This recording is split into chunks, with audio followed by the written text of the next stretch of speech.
என்று இயேசு கிறிஸ்து சொல்லி இருக்கிறார். இன்றைக்கு உங்க வாழ்க்கையில சமாதானம் இல்லையா? பாவத்தில கட்டப்பட்டு இருக்கிறீர்களா? அந்த கட்டுகளை எல்லாம் கட்டவிழ்க்க இயேசு கிறிஸ்து வல்லவராக இருக்கிறார். பிரியமானவர்களே, பாவத்திலிருந்து, நோயின் பிடியிலிருந்து, தரித்திரத்திலிருந்து, பிசாசின் பிடியிலிருந்து, வியாதியின் அகோர பிடியிலிருந்து உங்களை விடுதலை செய்ய இயேசு கிறிஸ்து ஒரு உயிருள்ள ஜீவனுள்ள தேவனாய் இருக்கிறார்.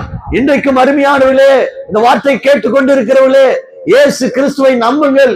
அவர் உங்கள் வாழ்க்கையை சீரமைப்பார், வாழ்க்கையில சமாதானத்தை கொடுப்பார், நிம்மதியை கொடுப்பார், ஆறுதல் செய்வார், காயங்களை ஆற்றுவார். பிரியமானவர்களே, இன்றைக்கு இந்த வார்த்தையை கேட்டுக்கொண்டிருக்கிற எனக்கு அருமையான சகோதரனே, சகோதரியே, இன்றைக்கு இயேசுவிடம் வாங்க, இயேசுவிடம் உங்க வாழ்க்கையை ஒப்புக் கொடுங்க, வாழ்க்கையை ஆசீர்வதிப்பார்.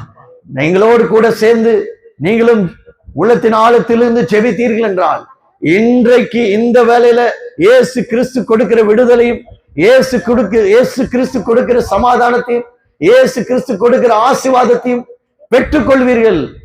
இந்த வேளையில கண்களை மூடி என்னோடு கூட செபிப்பீர்களா? இயேசுவே, என் வாழ்க்கையில பாவத்திலிருந்து விடுதலை பெறாம கண்ணீரோடு வேதனையோடு இருக்கிறேன்.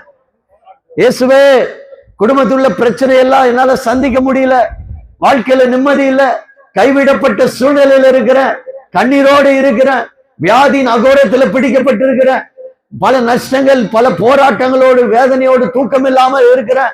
ஏசப்பா, எனக்கு உதவி செய்யுங்க. ஆண்டவரே, உம்மை நோக்கி கூப்பிடுகிறேன். உள்ளத்துல வாங்க, என் வீட்டில வாங்க, எனக்கு விடுதலை கொடுங்க, சமாதானத்தை கொடுங்க, நிம்மதியை கொடுங்க, ஆசீர்வாதத்தை கொடுங்க, பாவத்திலிருந்து விடுதலை கொடுங்க, நிம்மதியை கொடுங்க. இயேசு கிறிஸ்து மூலம் விண்ணப்பத்தை ஏறெடுக்கிறேன், ஜீவனுள்ள நல்ல பிதாவே. ஆம் பிரியமானவர்களே, நான் விசுவாசிக்கிறேன். இந்த வழியில் இந்த வார்த்தை கேட்ட ஒவ்வொருவரும் இயேசு கிறிஸ்துவ வாழ்க்கையில தொடப்பட்டவர்களாய், உங்க வாழ்க்கையில நிம்மதி பெற்றவர்களாய், விடுதலை பெற்றவர்களாய் இருப்பீர்கள் என்று நான் நம்புகிறேன். மேலும் அதிகமாய் இயேசு கிறிஸ்துவின் அன்பை குறித்து, அவர் கொடுக்கிற ஆசீர்வாதத்தை பெற வேண்டும் என்று விரும்புகிறவர்கள் இதே பகுதியில 7வது அவென்யூ தெரு, இந்த செம்மஞ்சேரி பஸ் ஸ்டாண்டு பக்கத்துல இருக்கிறது. அங்க சலூன் இருக்கிறது, அது பக்கத்துல ஆசீர்வாத வாழ்வு திருச்சபை இருக்கிறது. அங்கே வந்து கர்த்தருடைய வார்த்தை கேட்டு பயனடிங்கள். கர்த்தர் உங்களை ஆசீர்வதிப்பாராக. புதன்கிழமை தோறும்